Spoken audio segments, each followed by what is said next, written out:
কেউ খাতি পারবা? আসলে কষ্ট লাগে যখন এসব পথ শিশুগুলো চোখের সামনে পড়ে। ভাত খাওয়া শেষ, তোমার এখন গোসল করতে হবে, ঠিক আছে? ভাত খাবা। এক কথায় প্রিয় দর্শক বলা যায় ইনি পথ শিশু। বাড়ি চেনো? বাড়ি চেনো না? আর গায়ে কি অবস্থা, এই যে প্যান্টানো ছিঁড়া। প্রিয় দর্শক, আমি এসেছি চুয়াডাঙ্গা স্টেশন এলাকায়। এখানে এসে দেখি এই যে একটা বাচ্চা এখানে বসে আছে, আর গায়ে কি অবস্থা, এই যে প্যান্টানো ছিঁড়া। তার মানে ইনি অসহায়। তো তোমার মা আছে? তোমার মা নেই। তোমার আব্বা কি আবার বিয়ে করেছে? যখন সৎ মা থাকে তার বাচ্চাদের অবস্থা কিন্তু এমনই হয়। কারণ যখন সৎ মা থাকে, কারণ পরের বাচ্চা তারা কিন্তু দেখতে চায়। তুমি সকালে কিছু খেয়েছো? কিছু খাওনি? প্রিয় দর্শক, এখন কিন্তু বেলা 2টা বাজে, সকালে কিছু খায়নি। প্রিয় দর্শক, এসব অসহায়ত্ব ব্যক্তিরা আপনারা যদি কারো সামনে থাকে, আপনারা কিছু তাদেরকে খাতি দিয়েন এবং তাদের অবস্থা দেখে আপনারা বুঝতে পারবেন যে তাদের অবস্থা কি এবং তারা কোন পজিশনে বা কিভাবে থাকে, তারা কোন পরিবেশে থাকে। তুমি কি হারিয়ে গিয়েছো? বাড়ি চেনো? বাড়ি চেনো না? কিসে এসো? কিসে? রেল স্টেশনে শুয়েছিলে। এক কথায় প্রিয় দর্শক বলা যায় ইনি পথ শিশু। প্রিয় দর্শক, এমন বাচ্চাদের দেখলে আপনারা একটু মায়ের দৃষ্টিতে তাকাবেন। প্রিয় দর্শক, আপনারা যদি এদের দেখে থাকেন, এর যদি পরিচয় কেউ জানেন, প্রিয় দর্শক এর বাসায় পৌঁছে দিয়ে যাবে। তোমার নামটা কি? নাম শরীফ। শরীফ। বাবার নাম কি? আদি। বাসা কোথায়? মুসানগর। কি কিছু খাবা? খাবা? কি খাবা?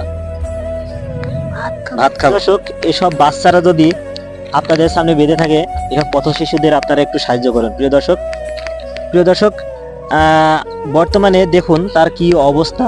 সব পথ শিশুদের আপনারা একটু খোঁজ খবর নিয়েন। প্রিয় দর্শক, জ্বর নাকি তোমার গায়ে? জ্বর। আসলে কষ্ট লাগে যখন এসব পথ শিশুগুলো চোখের সামনে পড়ে।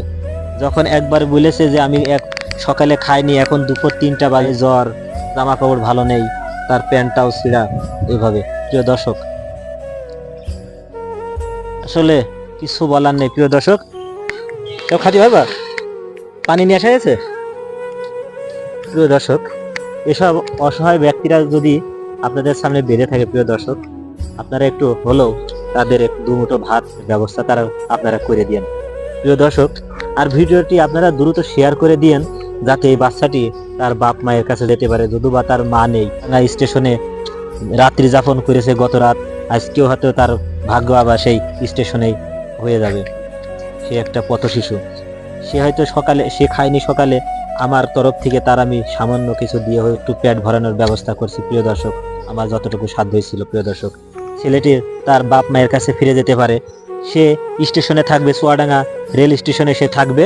আপনারা চুয়াডাঙ্গা স্টেশনে যোগাযোগ করে তাকে আপনারা নিয়ে চলে যাবেন। সে একটা পথ শিশু হিসেবে সে কিন্তু বর্তমানে মানুষের দ্বারে দ্বারে ঘুরছে 2 মিনিটে খাওয়ার জন্য। প্রিয় দর্শক, আপনাদের কাছে একটা অনুরোধ, ভিডিওটি বেশি বেশি শেয়ার করে মানুষকে দেখানোর সুযোগ করে দিন এবং তার পরিচয় মিলানোর জন্য আপনাদের কাছে আপ্রাণ চেষ্টা করছি। প্রিয় দর্শক, খাওয়ার চেষ্টা করেছিল প্রিয় দর্শক, যে সব খাতে পারবে, তার পেটে এত ক্ষুধা ছিল, কিন্তু ক্ষুধা তার পেটে আর নেই, কারণ সে না খেয়ে তার এখন ক্ষুধা নেই পেটে।